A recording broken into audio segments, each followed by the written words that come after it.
Nwoke nwaanyị na-enye nri ihe ọsọ nwaanyị ọga agbabi ya ịdị mmadụ ehihie ịdị mmadụ ehihie ịdị mmadụ ehihie ọ bụ egbu unu gbuo onwe ya wee nọ n'ụlọ cheta gbọdọ okiri gbagara mmiri onye osi n'obe ọ bụrụ nwa jide nwa ya aka ahụ wee yi mụsọ dada kwa cheta gbọdọ okiri gbagara mmiri onye osi n'obe ojiri ọnwa ka o mesọ ya ojiri ọnwa ya o mesọ ya wee fasi kawa aya egwuregwu ọnụ ọnụ ebe na ga-abụ ọmata egwu oge erule ụmụ na gbakọ wee gbakọrọ gị lere abụrụ nwoke tete maka onye a na-egwu nwere ife ọ na-emezi ya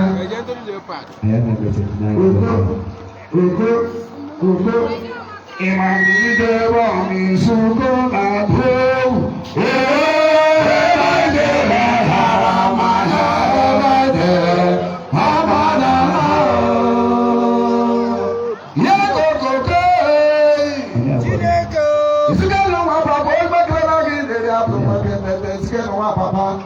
Anekuna kete, wesi kamu igwe. Wewe kila nani nida wewe kete, anekuna kete.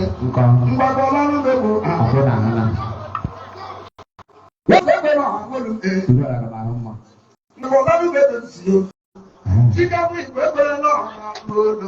Wewe kele bebu. Asante palanu be. Wewe no hanulu angawase.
Chukude,